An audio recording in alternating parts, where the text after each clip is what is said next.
Jeremy and Mass, you want to go back to the 9/11 insider trading breaking news that Max was talking about. You're on the air. Go ahead.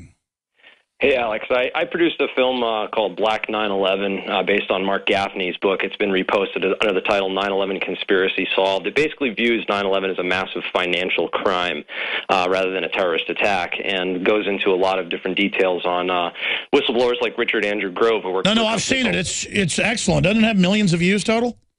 It's about 850,000 on one repost that I saw. It's almost up to 1 million now. And yeah, talk about Richard Grove and the Silver Stream. They basically had this Promise software, which was installed. They had back doors inside all these computers for Fortune 500 companies and accounting systems that they could have basically looted and stolen all the money during the attacks. And they found evidence of it on the hard drives, which were analyzed by that German company Convar, which then was subsequently almost immediately bought out by Kroll Associates. No, that's right. Then you blow up the towers to cover up the swindle. And again, they didn't just do 9/11 for that. They like to get hundreds of things done under each event. And so they just nest those like Russian dolls as kind of a little goody-good snack. It's a much larger umbrella of things that happen simultaneously, especially with the secondary explosions in Building 6, which targeted the El Dorado task force offices that would have been redirected to investigate terrorist financing. And then they moved all the other investigations of the Clintons and everybody into Building 7 and blew that up. No, it's all on record.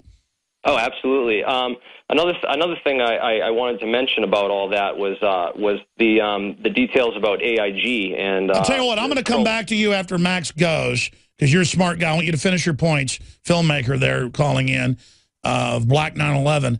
Rachel Maddow will say we're being racist, but we're trying to just stop the murderers. Max, your comments on the caller. Yeah, I'm aware of the work, and Deutsche Bank, which bought Alex Brown, was part of a film that I was advising a couple of years ago, and kind of adding a lot of the pieces to that puzzle. I think what we're saying here today is that we've got an insider, Jim Rickards, who is coming out with a book that hits the market in a week from today, that says the 9/11 report was wrong, that there was, in fact, insider trading leading up to the 9/11 events.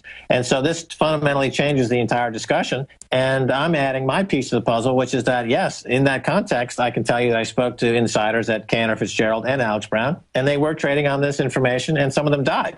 So this is what we're leading into this week. All right. Let's talk to Nathan in California. You're on the air. Go ahead. Oh, yeah. Hey, Alex. Max, quick question for you, Max. Last year you said that you were thinking that Japan was going to be the epicenter of this massive collapse. Are you still thinking that's going to be the case? And if so, I know that Deutsche Bank has like an ETF for that. Do you think that they're reliable? Okay, well, a couple of questions there. So Japan right now, I was just looking at this. Their debt to GDP is approaching 300%. It's clearly the most indebted of all the countries. They're the source of all the cheap money that fuels all the speculation around the world because their interest rates have been zero for the longest period of time. The economy still could be the trigger point that sets off a wave of collapse and currency problems. So I would say the answer is yes. As far as ETFs go, I think I can't give individual investment advice because I don't know you per se, and I'm not licensed to give advice per se. So I'm not going to give you advice. But if the question is broadly, can you trust an ETF? I think that it depends what your risk tolerance is. Obviously, there's some risk involved. So it depends what your tolerance of risk is, since I don't, you know what I'm saying? All right, well, listen, caller, I appreciate your call. Let me shift gears the time we have left here, Max. Yeah. Specifically, you're bearish on the West because it's aging and all the rest of it and very corrupt. The East is super corrupt and teetering on collapse. Look at China. I think it's the ultimate time bomb. Are you bullish on China? Well, I'm bullish on gold as it moves east. And these countries are accumulating a huge position in gold right now.